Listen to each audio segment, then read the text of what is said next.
اللهم لا ترد أيدينا خائبة، اللهم لا ترد أيدينا خائبة. اب یہ جو خوشبو اس کے ناک سے ٹکرائی ہے وہ تیری طرف متوجہ ہوا ہے، تو گھر میں جا کے غسل جنابت کر. میرے بھائیوں، اس حدیث سے آپ کو یہ بات نہیں پتا چل رہی؟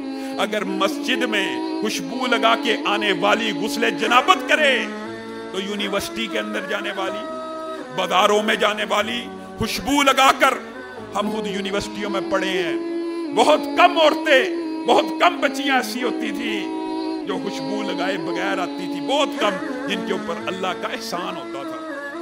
آپ بتائیے ان عورتوں کے بارے میں نبی کریم صلی اللہ علیہ وسلم نے کیا کہا جو مسجد میں خوشبو لگا کے نہیں آئی، بلکہ کہاں آئی ہے؟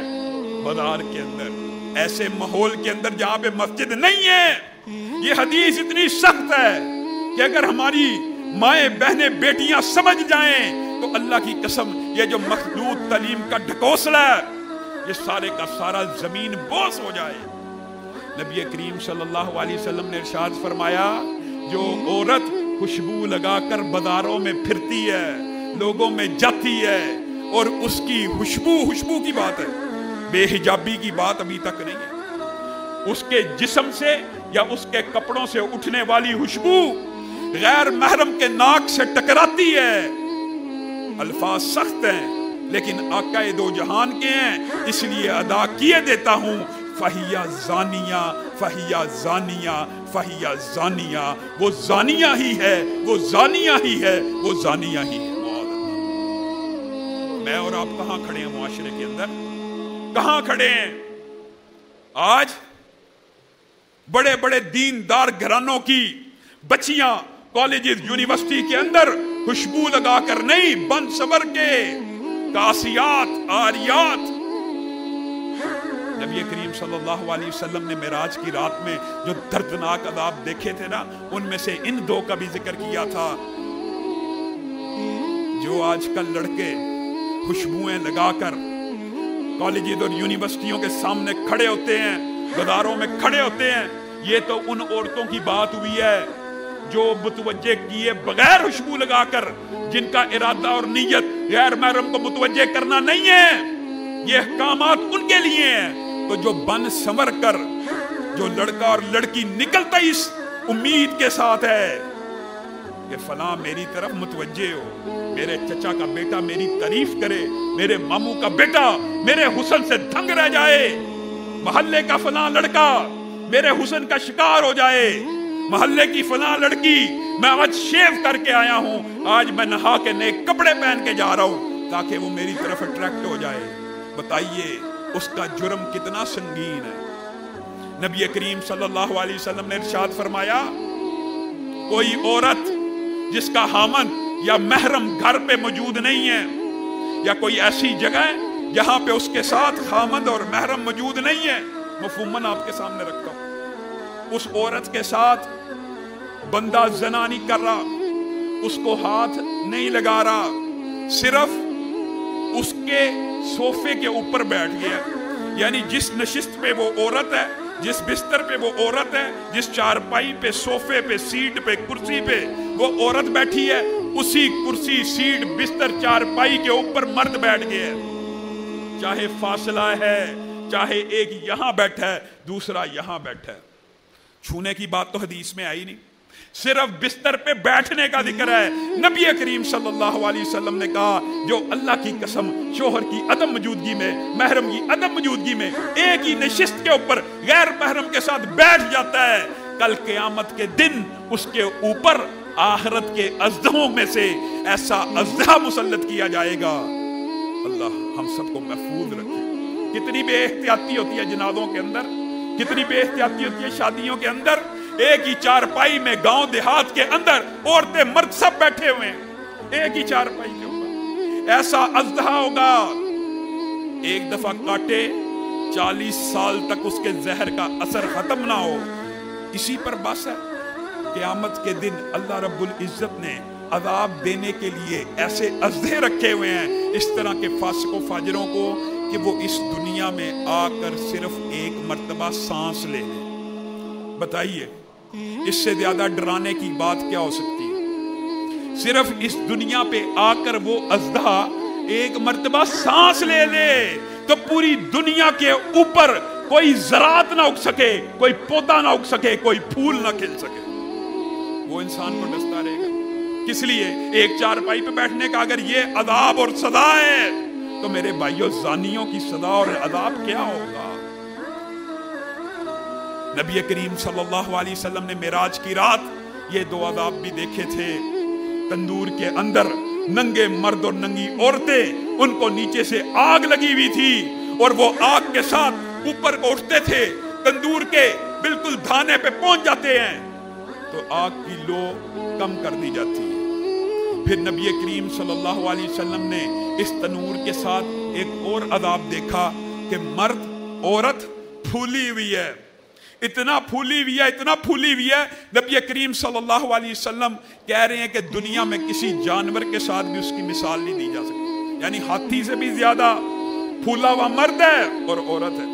اور نبی کریم صلی اللہ علیہ وسلم نے ارشاد فرمایا اس کے اندر سے بدبو آ رہی ہے کل مراحیز، ایسے باتھ روموں کی، ایسے واش روموں کی بدبو آ رہی ہے جن کو صاف کیے ہوئے ایک عرصہ گزر جائے اور جس طرح وہ سمیل دیتے ہیں، جس طرح ان کی بدبو ہوتی ہے، اس طرح کی ان کی جسموں سے بدبو آ رہی ہے۔ اور محدثین نے لکھا ہے یہ عذاب اس نوعیت کے کیوں آتے ہیں؟ کیونکہ یہ دنیا میں ان کے گناہوں کے حسب حال ہے، یہ تنہائی پسند تھے، جہنم میں اللہ رب العزت نے ان کو علیحدہ تنور کے اندر تنہا کر دیا۔ یہ خوشبوؤں کو لگا کر عورتوں کو متوجہ کرتے تھے اور عورتیں خوشبوئیں لگا کے مردوں کو متوجہ کرتی تھی، اس لیے اللہ تعالیٰ نے بدلے میں ایسی بدبو دی کہ پورے جہنمی اس بدبو سے پریشان ہیں۔ ان کو ایسا نعوذ باللہ خوراک ملے گی جو زانی مرد اور عورتوں کی شرم گاہوں سے پیپ پیری ہوگی، خوراک بھی وہ ملے گی کیونکہ دنیا میں یہ یہی پسند کرتے تھے۔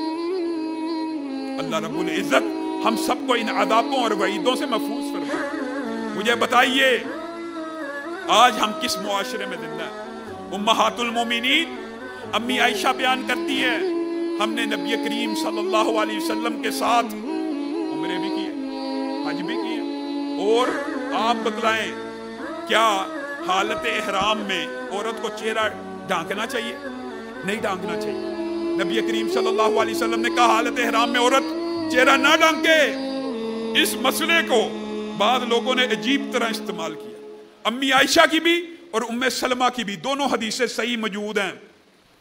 امی عائشہ کہتی ہیں یہ حکم نبی کریم صلی اللہ علیہ وسلم کا موجود تھا، ہم حالت احرام میں چہرے کو ننگا رکھا کرتی تھی، لیکن جیسے ہی کوئی مردوں کی ٹولی، کوئی مرد ہمارے قریب سے گزرتا، ہم چہروں کے اوپر اوڑھنیاں لے لیتے۔